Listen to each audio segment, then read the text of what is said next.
안녕하세요. 형광펜 성경과 함께하는 성경 공부 오늘은 레위기 10장입니다. 여호와께서 모세에게 일러 가라사대 너는 이스라엘 자손에게 또 이르라.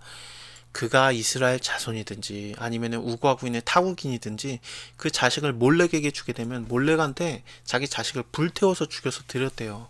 그러면 안 된다. 반드시 죽여라. 그 지방 사람이 돌로 칠 것이다. 나도 그 사람에게 진노한다. 그리고 그를 백성 중에서 끊으리라 말씀하시는 거예요.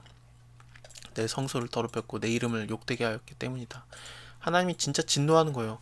하나님의 성품을 닮은 인간을 어떻게 부모가 자식을 그렇게 불태워 죽여서 그런 아무것도 아닌 우상한테 바칩니까? 하나님이 진짜 싫어하는 거죠. 그런 거는 음란한 거와 뭐 다르지 않습니다. 호세아서가 그렇죠. 호세아서는 우상 숭배하는 것은 하나님께 바람 폈다라고 보는 거거든요. 그래서 고멜을 데려오라 그러죠. 음란한 여인을 데려와라. 그래서 그를 아내로 삼아서 자식을 낳아라. 그리고 자식을 둘을 낳게 되는데 그 중에 하나의 이름이 그는 내 자식이 아니다라고 이름을 저라 그래요. 그 결론이 뭐냐면요.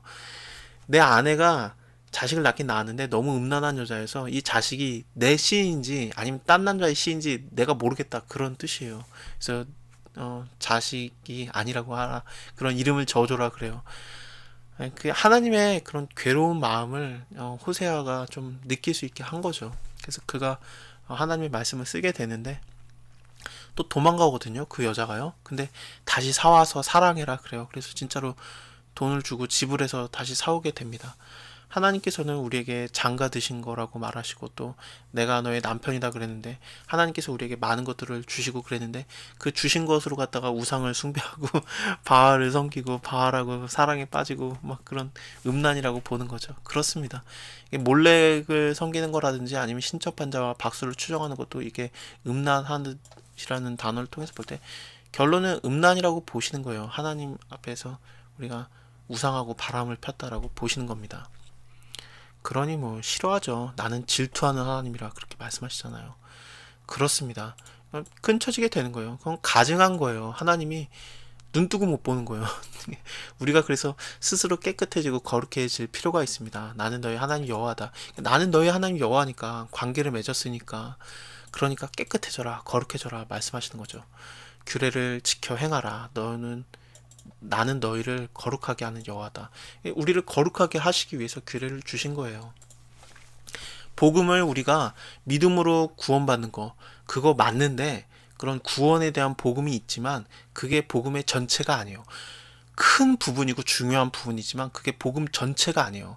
우리가 믿음으로 구원받는 게 물론 중요한데 그것뿐 아니라 복음은 그 한 면만 있는 게 아니라 다이아몬드처럼 여러 가지 면이 있거든요. 또 하나의 면이 뭐냐면요. 하나님의 왕국에 대한 복음이 있어요. 마태복음 5장, 6장, 7장을 보면 산상순 나오죠. 예수님께서 천국이 저일 것이요, 천국이 저일 것이요 그런 말씀을 계속해서 하시면서 하늘나라에 대한 얘기를 많이 하시잖아요. 그것도 복음이에요. 근데 그 말씀을 계속 해 내려가시면서 이런 규례에 대한 내용들이 분명히 나와요. 모세는 너에게 눈에는 눈, 이에는 이라고 말했지만 나는 너에게 말한다. 오른뺨을 치거든 왼뺨을 돌려대라. 원수도 사랑해라. 그렇게 말씀하시고 그런 규례들이 나오게 되거든요. 그런 것들도 다 복음인 겁니다. 우리가 복음을 오해하면 안 돼요. 이렇게 복음이 우리가 이신칭이 그러니까 믿음으로써 의로움으로 여겨졌다. 물론 그게 복음의 큰 부분이지만 하지만 우리 스스로 하나님의 그런 규례를 지킴으로써 우리가 스스로 깨끗하게 되고 거룩하게 되고 하나님과의 관계를 맺어가는 것 그것도 분명히 복음입니다. 요한복음 14장, 15장, 16장에서도 예수님이 말씀하시잖아요. 내가 하나님의 계명을 지킴으로써 내가 하나님 안에 거하고 하나님도 내 안에 거하고 그렇게 말씀하시거든요. 너희도 마찬가지다. 너희도 나의 계명을 사랑하고 지키면서 너희가 내 안에 거하고 나도 너희 안에 거하고 나는 포도나무고 너희는 가지다. 그런 관계를 말씀하시잖아요. 그렇습니다. 예수님도 그 죽기 직전에 그러잖아요. 나의 원대로 마시고 아버지의 원대로 하시옵소서 그러잖아요. 아버지의 원하는 대로 그 말씀을 따라간 거예요. 예수님이. 그래서 죽으시고 그러는 겁니다. 우리가 오해하면 안 돼요. 하나님의 복음을요. 쓴 잔을 마시기를 원하지 않으셨죠. 인간의 그런 것도 다 느끼셨기 때문에. 하지만 아버지의 원대로 따라갔고 아버지의 결국에는 계명을 지키고 그래서 하나님 아버지와의 관계가 예수님도 맺어지는 거예요. 물론 하나님 자체이시지만 예수님이 하나님과 동등 본체이시지만 하지만 예수님도 하나님의 말씀대로, 하나님의 뜻대로, 하나님의 계명대로 따라간 겁니다. 그러니까 그게 다 복음인 겁니다. 우리가 복음을 축소해내면 안 됩니다. 오해하면 안 되고, 로마서 6장도 그렇죠. 우리가 죄를 더 많이 하게 되면 은혜가 더 많은데 그러면 어떻게 하겠느냐? 은혜를 더하게 하려고 죄를 더 많이 하겠느냐? 그럴 수 없느니라. 구원받았으니까 땡이냐? 그게 아니라 말이죠. 결국에는요. 그래서 우리가 죄 가운데서 이미 죽었는데, 죄 앞에서 죽었는데 왜 죄 앞에서 다시 살아나느냐? 하나님 앞에서 다시 사는 거 아니냐? 그렇게 말하거든요. 뭐 신약을 자세히 보게 되면은 그렇습니다. 우리가 하나님의 그 규례를 따르는 것은 물론 율법주의로 돌아가면 안 돼요. 율법을 지켜서 우리가 구원받는 건 아닙니다. 구원은 여호와께로 말미암는 건데, 근데 구원받았기 때문에 우리가 또 알아야 되는 것은 그런 하늘나라의 왕국의 복음도 우리가 기억해야 되고 그래야 되는 겁니다. 그래서 우리가 구별받아야 되는 거예요. 깨끗하고 거룩해져야 되는 겁니다. 가증하면은 하나님이 못 견뎌내요. 우리 손 안에 벌레가 있으면 우리가 그걸 견뎌냅니까? 버려버리고 싶잖아요. 손에서 빨리 빼버리고 싶고 그렇잖아요. 진노하시는 하나님의 손 안에 있는 죄인들이라는 유명한 설교가 있죠. 그것도 결국엔 그런 거거든요. 우리가 가증하면 하나님이 견뎌내지 못하는 거예요. 진짜 버려버리고 싶고 내쳐버리고 싶고 그런 겁니다. 그래서 아담과 하와가 그래서 쫓겨난 거예요. 깨끗하지 않고 거룩하지 않기 때문에 하나님이 그들을 쫓아낸 겁니다. 그렇습니다. 우리가 계속해서 기억해야 돼요. 가증한 것들을 행하면 안 돼요. 하나님이 그들을 결국에는 내쳐지게 돼요. 결국에는 너희는 나의 모든 규례와 법들을 지켜 행하라. 그리해야지만 내가 너희를 인도하여 거하게 하는 땅이 너희를 토하지 아니하리라 말씀하시거든요.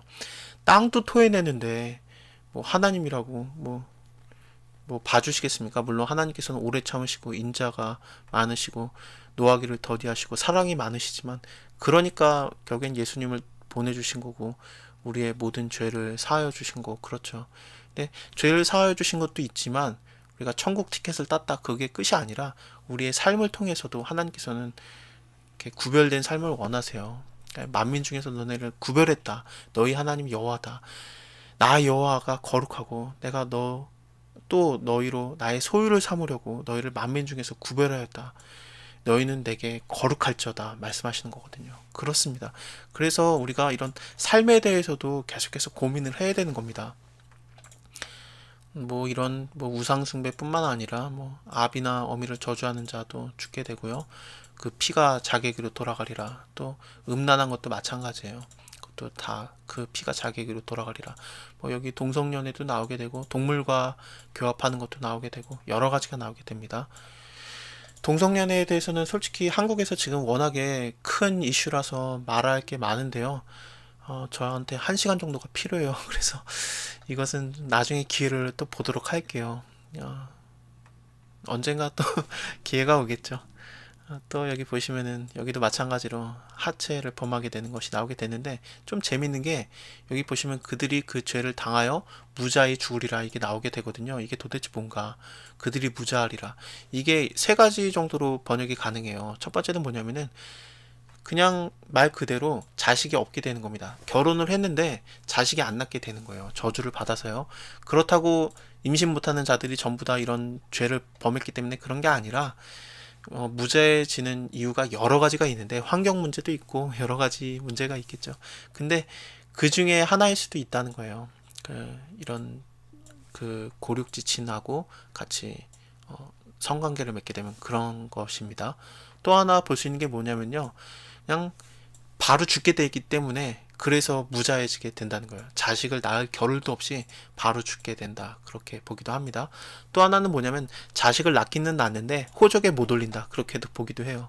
여러 가지로 보여지게 되는데 제가 볼 때는 바로 죽게 돼서 아들을 못 낳을 것이다 라는 거로 보는 것이 좀 맞는 것 같습니다.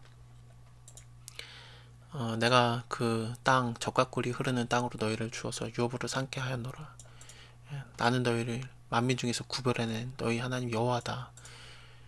그래서 이렇게 하나님께서 많은 규례들을 주시는 겁니다. 남자나 여자가 신접한 박수가 되거든 반드시 죽여라. 그를 돌로 치라. 그 피가 자기에게로 돌아가리라. 자, 다음에 또 21장 보도록 할게요.